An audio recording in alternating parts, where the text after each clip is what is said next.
Devi Devi Pranamami Hare Priye Hare Krishna Krishna Krishna Hare Hare Hare Rama Rama Rama Hare Hare.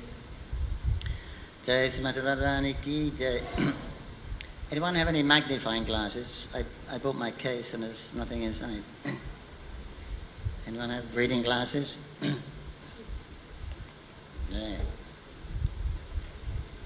Thank you very much.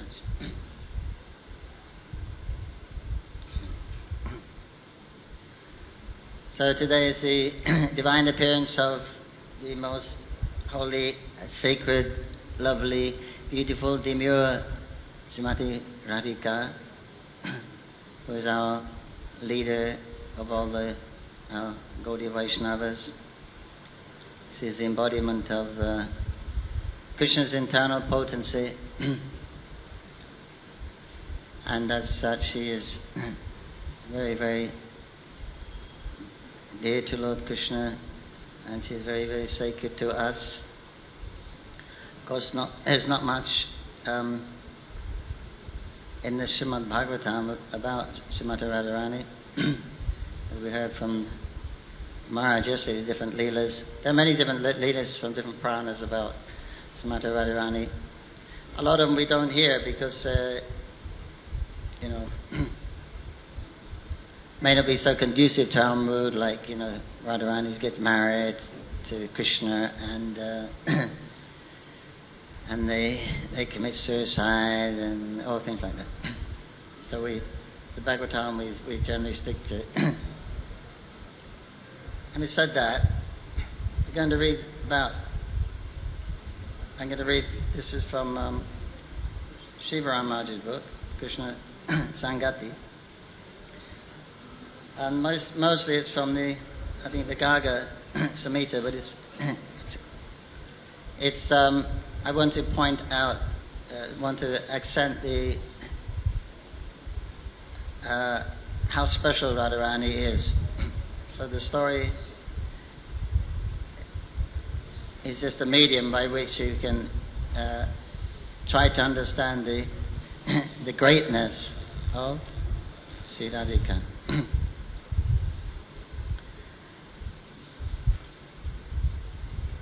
As we have heard, that when Krishna came to the planet, then Radha came with him, and there was a story of a cursing and counter-cursing of Radhika and Sridham. They both cursed each other, and Radha cursed Sridham to come to the earth, and Sridham cursed, when you come to the earth with Krishna, then you'll be forced to be separated from 100 years.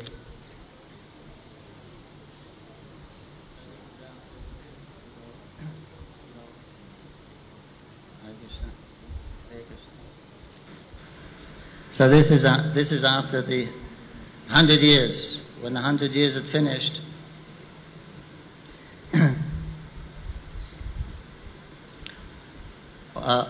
Radhika was sitting on the banks of the Jamuna, feeling very broken-hearted, as usual, in separation from her Krishna. And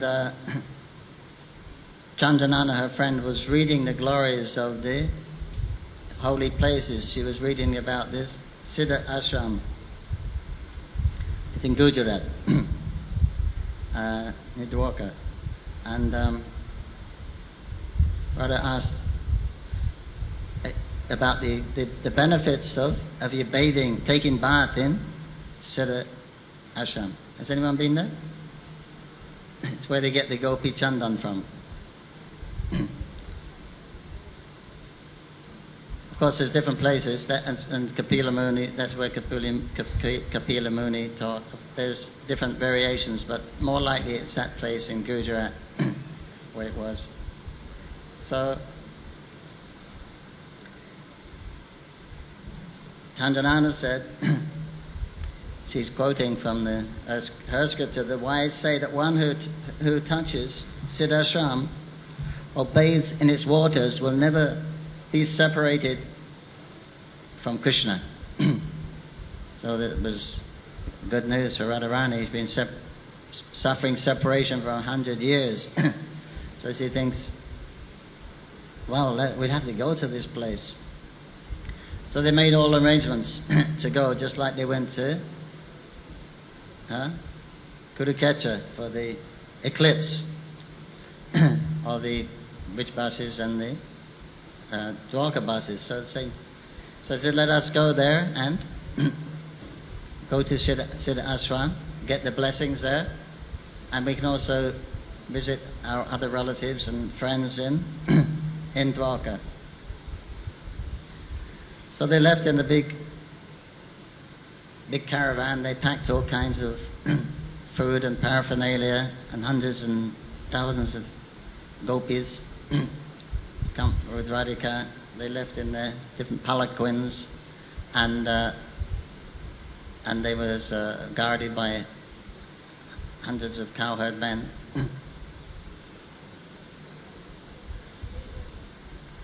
And Radharani was very, very ecstatic. Every day they were coming a little closer. She thought she would have this perfection of bathing in Siddhashram, and then Krishna would never be she'd never be separated from Krishna again. And she was seeing everything in relationship with Krishna. So like that, every time, you know, she would look at the clouds and see that she would remember Krishna. And the closer she got, the more and more intense her feelings to Krishna became.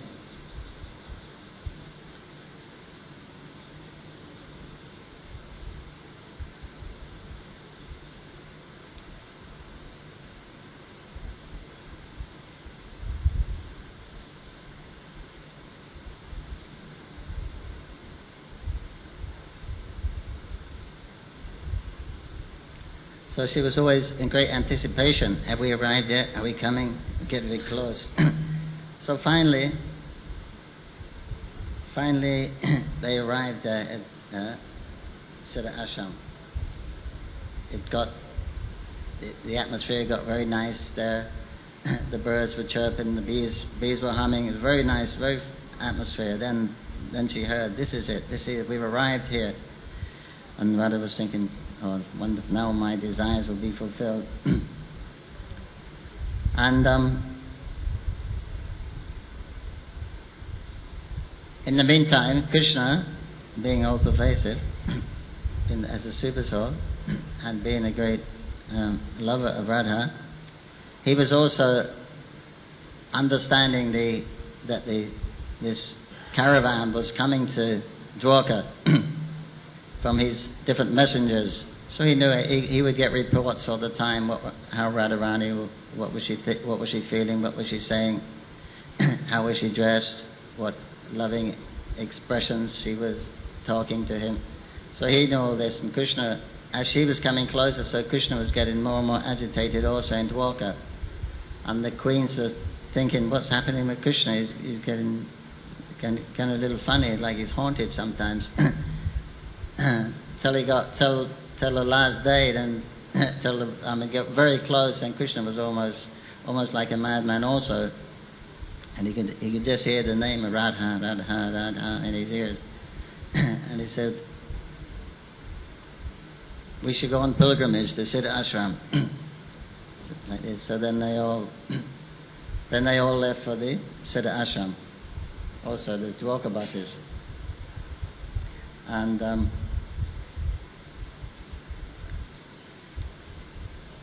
the Brij got there first, and that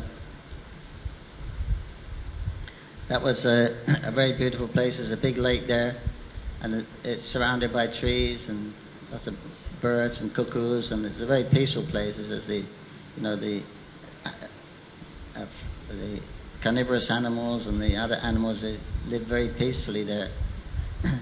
Where Kapila Muni meditated. Also Lord Shiva used to live there sometime. Very, very gorgeous gardens. And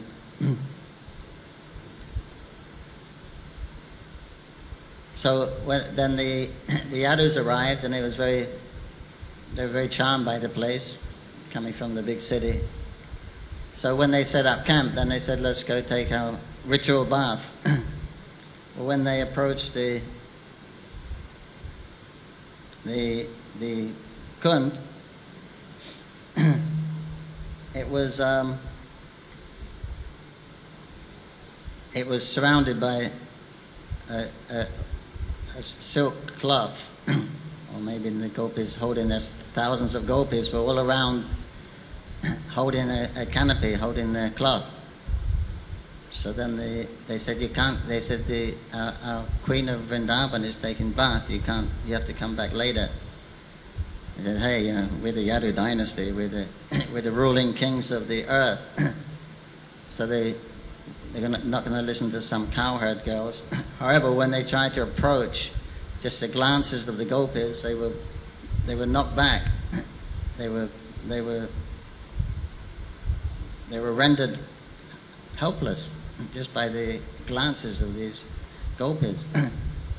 And however they tried, they just couldn't approach. So then they thought, what is it? What is this? How is this happening? And in great embarrassment, they had to go back. However, then their wives saw that they were following them, but their wives approached, and their wives went to got to the Kund, because they were ladies, and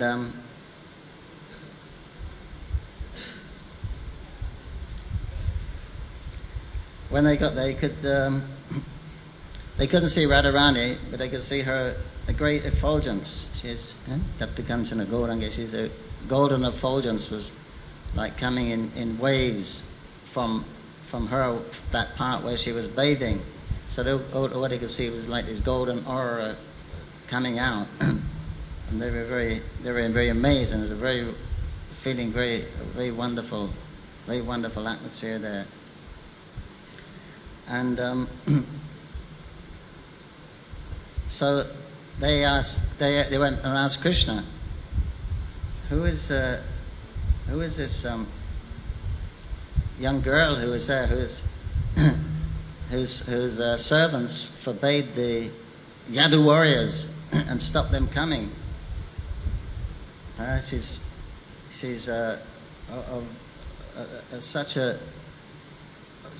a wonderful beauty that just the reflection from her body is overwhelming. What is her name? Where does she live? And who is her beloved? So Krishna says, oh, this must be the daughter of Kirtida and King Vrishabhanu. She is known as Radha. And as soon as they heard the name Radha, all the queen's guards said, Radha, oh Radharani, because they heard about Radharani. Krishna used to talk about Radharani in his sleep, when they was sleeping in their beds. And he would call out the name of Radha and different names of different gopis, and his Yasoda and Nanda. While he was sleeping, he would be tormented in bed, dreaming about Braj, and he would be crying sometimes. So they could understand a little bit about the love that Krishna has for these Brijbasis, and the love that they have for him, and especially Srimati Radharani, because they know that that was his chief girlfriend when he was younger, while he was living in Vrindavan, and they heard a lot about it. So they was amazed. Oh, Radha, Srimati Radharani has come here on a pilgrimage, and so they're very ecstatic. We've heard so much, and now we can actually see Srimati Radharani. So Krishna says, yes, she is a queen of Vrindavan, and I am a only beloved. And she's coming here on a pilgrimage, but I think she's come just to bless our eyes, to bless us with her great beauty. So Satyabhama, as we heard yesterday, Satyabhama is an expansion of Radharani. when Krishna left Vrindavan and went to Dwarka, then all the gopis, since they expanded as the queens, as we heard yesterday, and appeared mysteriously there. So Satyabhama is the expansion of Srimati Radharani, and she is contrary by nature for Krishna's pleasure, because all the different gopis and gopas, they have different temperaments to match Krishna's mood. So whatever mood he's in, there's a particular gopi to exactly match that mood. Srimati Radharani is the best because she can match any of Krishna's moods. But anyway, this is all the. So Satyabhama, she's having this contrary nature, and she's and Krishna likes it, and then she's showing her pride, so she's speaking up, and she's saying, "Oh queens, why should Radharani's beauty be without equal? Is she the only object of Krishna's love and Krishna's mercy? Aren't we all dear to Krishna? We're also his object of mercy, and we have our own. We're own beautiful. Why Radharani is so special?" And she said, "Beauty and virtue, they worship me. Why should we not be equal to Radha?" And some of the queens were giggling, some were, because they understand what she's like. And then she said, "My beauty brought Krishna under control, and by my beauty, it empowered him to defeat Banasura and capture all your princesses." Krishna defeated Banasura and took the 16,000 princesses. So Satyabhama said, that was by my potency, by my beauty, he managed to do that. He's showing off. And by the strength of my beauty, Krishna conquered Indra, and by the influence of my beauty, he bought the Parijata flower for me. Who is this cowherd girl?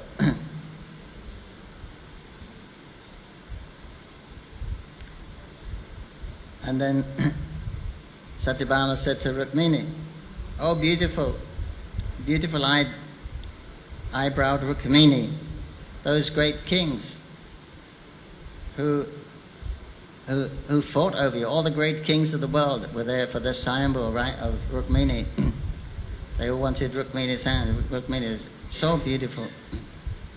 And it says that when those kings, just by seeing you when you came out, they fell off their horses. They were, we say, there's an expression in English, she knocked their socks off. But this one is she knocked them off their horses, and they fell down practically unconscious just at the beauty of Rukmini. So why are you not as beautiful and fortunate as this Radha? She's only a cowherd girl. So they're a little proud of their great beauty and their great wealth and their opulence and their mercy. They live with Krishna. They married Krishna. And they said, she said, "Krishna, dear husband, we've heard of you speak of Radha and of your love for her and her love for you.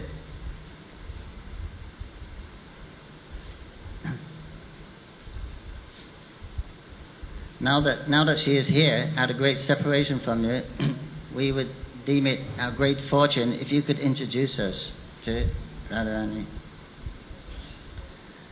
And Krishna could understand they wanted to compare Radha's beauty to their own beauty.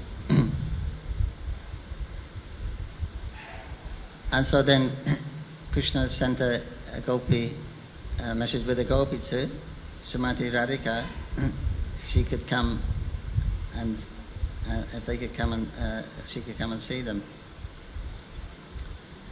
And of course Radharani was very, very ecstatic. When she got that message, then tears filled her eyes and her body began to tremble. And she folded her hands and prayed to Siddha Ashram, "You're so great.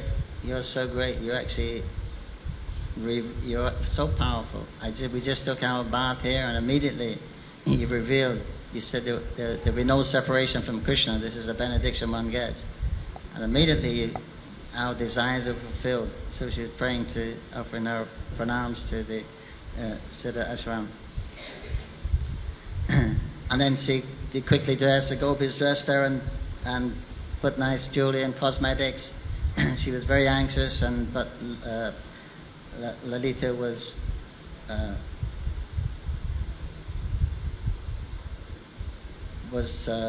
cautioning her, "Radharani, don't be too anxious.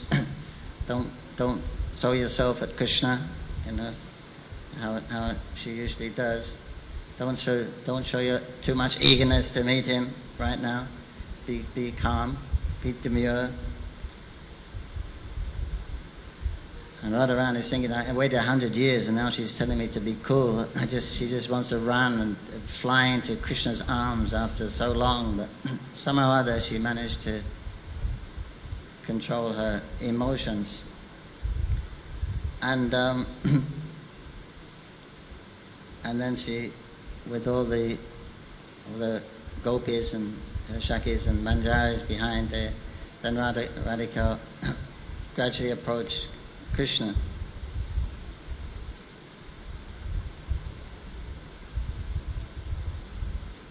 And she's very effulgent, and it says that the sunshine moved away.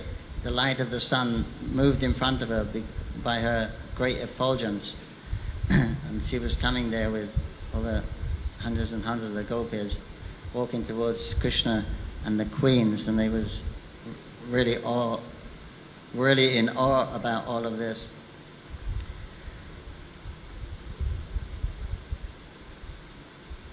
Her fragrance, which went ahead of her, all the bees were hovering in front of her, making a pathway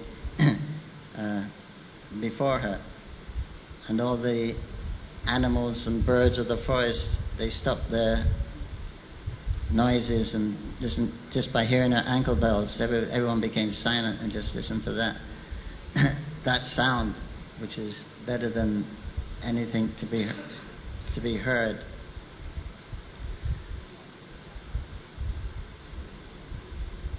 And then when they came close, and some of the gopis were standing in front of Radha, so that Krishna couldn't actually see. They could only perceive her by her great effulgence, and by her aroma, and by a great ecstatic feeling the closer she came. And then the gopis parted, as if opening a curtain. The gopis stood away from Radharani, and she had a wonderful smile on her lips, and stardust beamed from her eyes. And as she moved forward, they said the entire forest was swaying with her movements. And she stepped forward with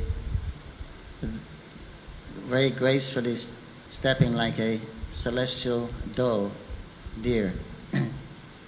And her effulgent aura was spilling on the floor.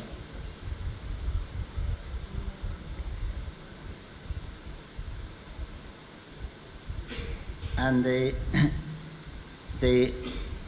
love that emanated from Radharani was just overwhelming for the queens, and immediately disarmed the queens and made them, and humbled them, made them embarrassed, and they were completely awestruck to see the beauty of Radharani. Since they were says Rukmini and the queens, they were like wilted, compared with Radha's beauty, they were like wilted flowers thrown into a river of beauty and sucked into the whirlpool of Radha's unpresented love for Krishna. And they were feeling so much ecstasy, they just couldn't contain it. Their tears came to their eyes, and their minds were reeling, and they all fell unconscious. Jai Jai Sisi Radhi Sham. And Krishna was just transfixed, just looking at Srimati Radharani. Says he was like a blind man who just gained his sight. And all his senses took on the function of sight. So he could enjoy her to his full satisfaction. You know, Krishna's senses are interchangeable, right? He can eat with his eyes. Similarly, he can see with his ears, touch. All those senses are interchangeable, so that he can really appreciate a quality in many aspects, many dimensions. But still, it was like a feast for a starving man, and a fortune for a beggar, and a journey's end for a wanderer. So Krishna was just numbed, just staring at Radhika. And he was thinking, now I've come to my journey's end. But Krishna had to compose himself, and quickly, before his wives regained consciousness again. And so when they came back to consciousness and stood up, their pride was crushed into powder at meeting Srimati Radhika.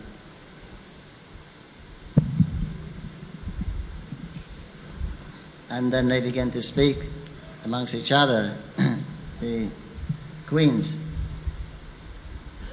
that such a beauty has no equal, and never ever seen or heard of anything as beautiful as this girl anywhere. That beauty must become from her pure love for Krishna.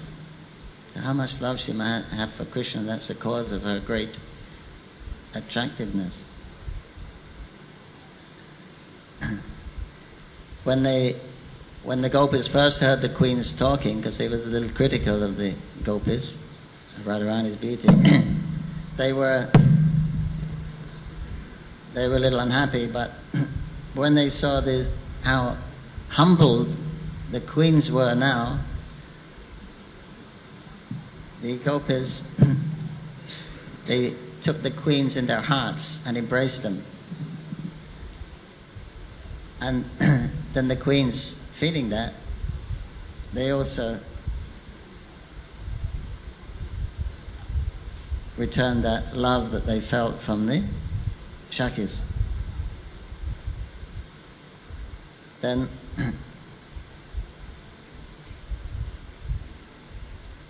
Krishna smiled respectfully, and he approached Radha and he stood before her, but he couldn't say anything, because they've been, Radharani had been waiting forever for this, to behold her lover. But in the presence of his wives, he couldn't really express his heart. And Radharani was also too shy to do anything. She was just looking at Krishna's lotus feet with her palms joined in pranams. But her eyes were full of tears, and her body was trembling. And then her voice, she spoke, and her voice was also quivering with emotion. Finally, my long years of sorrow, countless austerities, and never-ending service to the devas have borne fruit. Bathing at the Siddhashram I have gained the company of him who is rarely attained by the strict practice of religious principles. Then gradually Radharani lifted her eyes from Krishna's feet to his beautiful face, and she felt like a stranded fish who was thrown back to the ocean. And then she began to appreciate Krishna's beauty, and her mind just swam in the beauty and the qualities and that remembrance. All those wonderful pastimes they had flooded back, and she was just appreciating Krishna's great beauty. And she said, "Oh Hari, anyone who can see you is so fortunate. Even more fortunate than those people are the people that you see, that you behold. And better than them are those that love you. And better than those that love you are the ones that you love."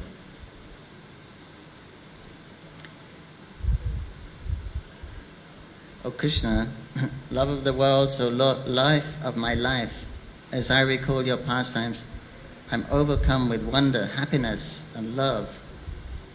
And as I see you again, the object of my constant meditation, I ecstasy." Subdued Radharani became absorbed in ecstasy, and she couldn't contain herself anymore, and she began to cry. And her body trembled, and her hairs were standing on end. And Krishna's queens, seeing this great love and the ecstatic symptoms and this great loving emotions which are emanating from Radhika, were stunned. They could only stare in disbelief. They'd never seen such a display of pure love.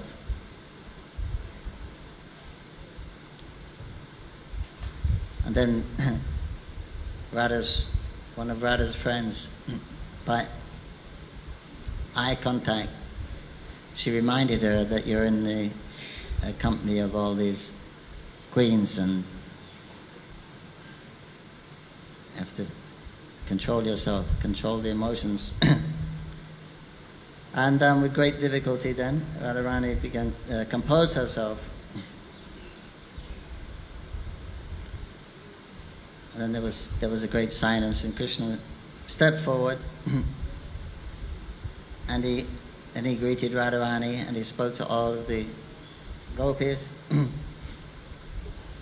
And then he introduced the queens, which was their desire, to Radhika and the gopis.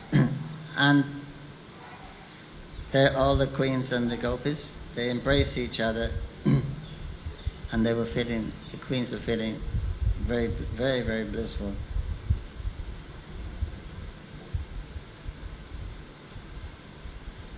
And after the formal exchange, then Radharani addressed the queens.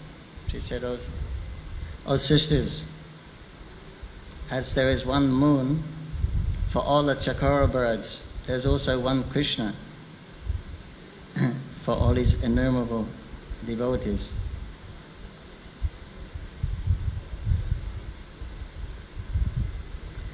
You ladies are Krishna's true devotees, for he has accepted you as his wives. Whatever is to be known about him can certainly be known from you. I beg you, therefore, to please accept my humble respects."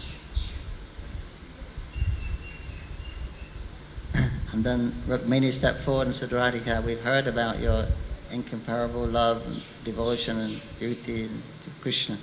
Now we've actually seen it with our own eyes."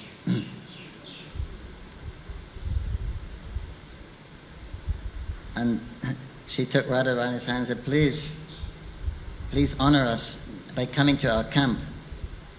Let us host you and your Shakis. Of course, it wasn't that really what Radharani had on her mind, to come all this way to go to the Queen's camp. She wanted to be with Krishna. but she looked at Krishna, and she could, by his eyes, he told her that you have to go with him. It's not the right time. You have to be a little patient. We can meet later, but right now you should go with them. So then they took them to their camp, and they worshipped Radharani. They offered an arti because they realized they made a big offense by speaking, not understanding her great qualities. So they worshipped Radha, and then they went back and worshipped all the gopis, and they were talking till late at night. And then after the queens put all the gopis to sleep very comfortably, they were turning when Rukmini was going back, and she went to Krishna's camp to make sure that he was sleeping nice, comfortable, and she saw the lamps were still burning. So she went there and asked him, why are you sitting like this? You're not taking rest. And Krishna, as if speaking in a dream, said, you pleased Radha with your gracious welcome, and thus I am pleased. But one thing you forgot. It leaves me incomplete. And Rukmini said, what was that? She said, well, the gopis, every night they take hot milk before they go to bed, and you didn't give her any hot milk. So immediately she ran and prepared some hot milk for Radharani, and some betel nuts. And Radharani took that, and then Radharani lay down to sleep.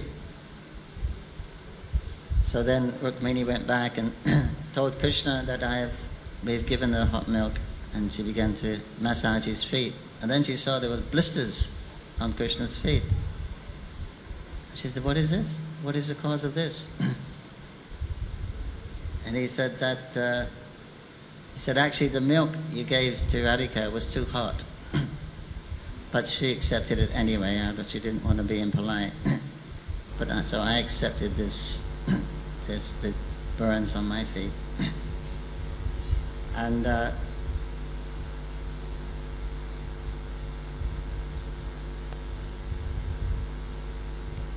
Rukmini obviously was speechless. And she realized how they were, her and her co-wives were blinded with pride that they couldn't actually, couldn't appreciate anyone else. They thought they were the most fortunate creatures in creation. But no, they were very happy that they had the good fortune of actually being with Krishna.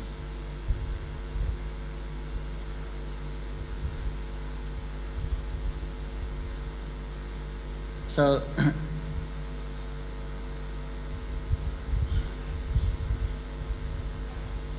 the next day, then they went back. And then the queens they were discussing all night about this wonderful days, the wonderful activities of the day. And they were discussing all night, and they were talking about how fortunate the gopis were and how Krishna used to be with them. And then they got onto the rasa dance. That was the most, they say that is, we've heard about this rasa dance, there's nothing to compare in all the three worlds.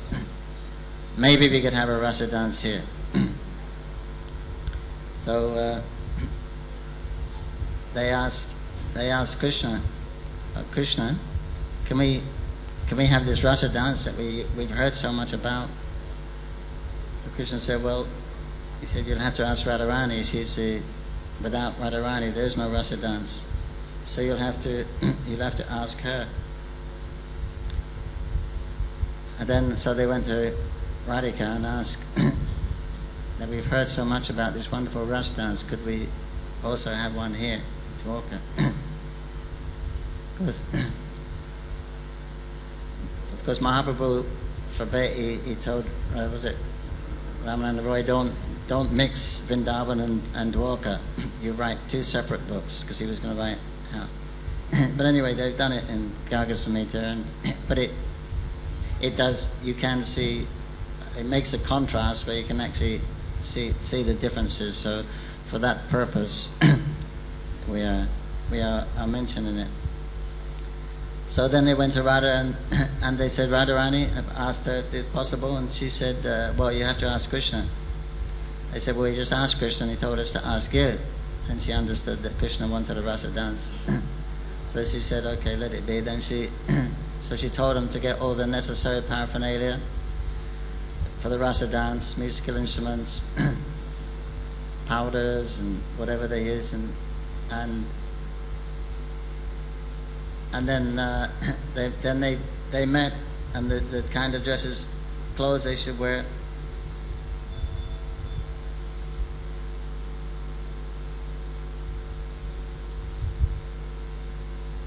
And then so they waited on it was a full moon, evening was coming, so on the full moon night, they had the ras. And then they all got there into the arena, and they arranged everyone in a circle.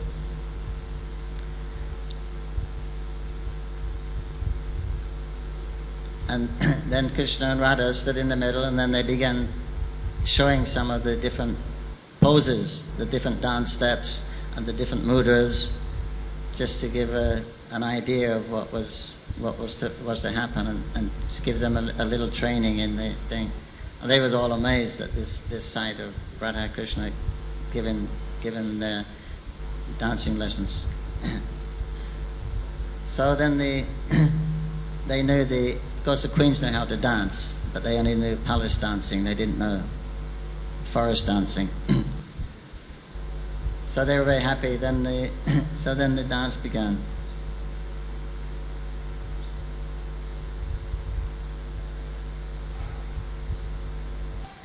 And they played the music. There were drums, flutes, venas, kartals, and the atmosphere became very, very transcendental. And the gopis began singing, and then the queens would learn the line. The gopis would sing the line, and then the queens would learn that line and follow them. So then the queens would also sing along with the gopis leading. And so Krishna was there in his yellow cloth, looking very, very handsome. And they was trying to make a comparison. It says, was Krishna like the moon surrounded by many stars? No, because Radha shone as brilliantly as he did. And because Krishna appeared in multiple forms to be with every queen. Was Krishna like a comet in the sky? No, comets are inauspicious. But the firmament of queens and gopis, Krishna was the ultimate form of auspiciousness. Was Krishna comparable to any other thing? No, he was comparable only to himself.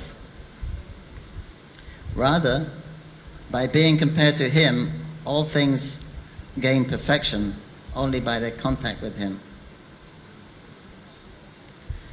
So in other words, you can't, it's beyond explanation, this rasa dance, not just the arena, the whole atmosphere, and the beautiful girls, and the beautiful way they're dancing, and the happiness, and the whole ambience there. It's actually indescribable in words. So this is what they had. And then goes on, we skip into it. And after when the dawn arose, they were sad that the dance ended, but they were in great bliss because all the queen's desires were fulfilled. They never experienced so much ecstasy before in their lives, so they're so happy. And they all surrounded Krishna and patted him for dry his perspiration. And the queen said, we feel like sages who have just, attained self-realization and are full of the happiness of spiritual bliss. This has been a reward of many, many lifetimes of service and austerities to you. we have tasted the topmost nectar. There was never a rasa dance like this, ever. Not even in Vrindavan. So Krishna said, really? He said,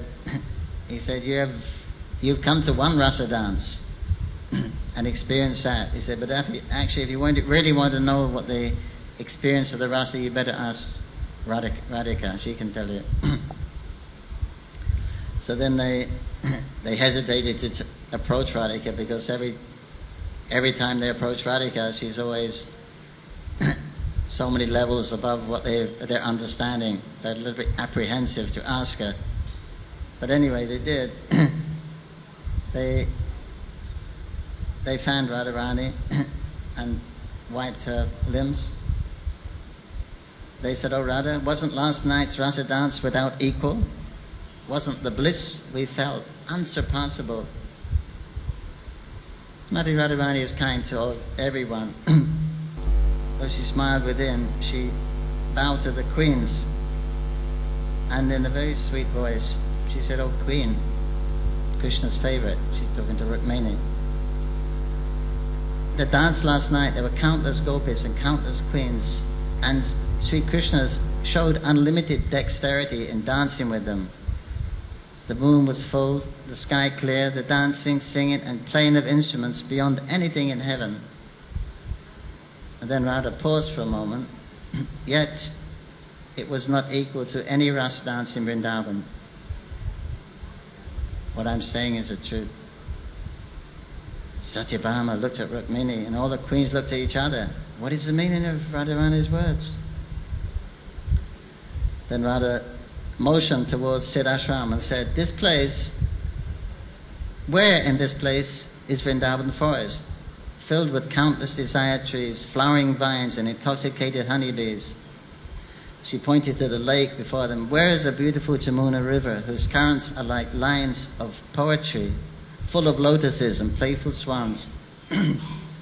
She pointed out the early morning silence by asking, "Where are the sweetly singing birds and aromatic breezes and honey dripping trees? Where is Govardhan Hill, beautiful with its tall peaks, standing like a great elephant, rich with fruits, flowers, caves and waterfalls?"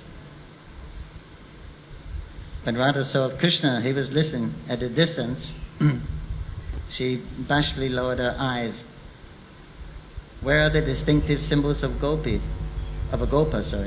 The flute, stick, peacock feather, where are they?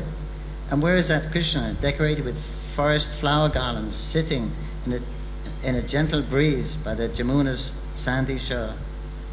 Radharani closed her eyes and described the Krishna of the rasa dance in Braja.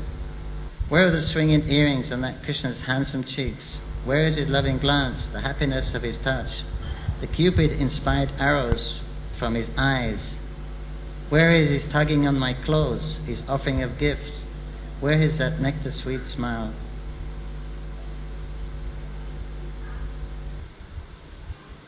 And she carries on.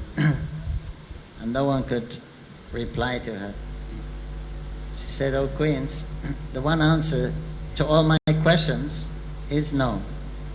And that no resounds with pride throughout the gardens of this sacred place. Without Vrindavan forest, there can be no such Krishna. Without Vrindavan Krishna, there can be no such pastimes. And without such pastimes, I can never be completely happy. My dear Satyabhama, my heart tells me that the rasa dance we just enjoyed contained not even an atomic particle of bliss that manifests in the same dance in Vrindavan. And as true as this fact is for me and my gopi friends, how much more is it for our beloved Krishna?"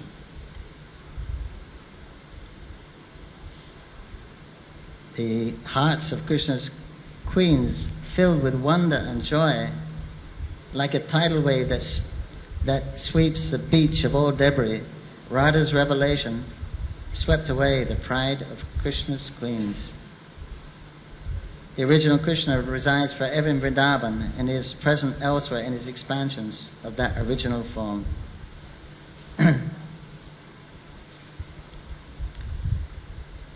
So the in this way the queens, they got to understand the truth by the mercy of the inhabitants of Vrindavan. that were, and Radhika revealed all these super excellent truths and pastimes of Krishna in Vrindavan. Jai Sisi Radhe Madhav. Radharani appearance day ki Silvo Vada ki jai. Taigo Pramanandi Hare Hare Krishna. Okay. Now, Hari Biri Pancharatna Ji.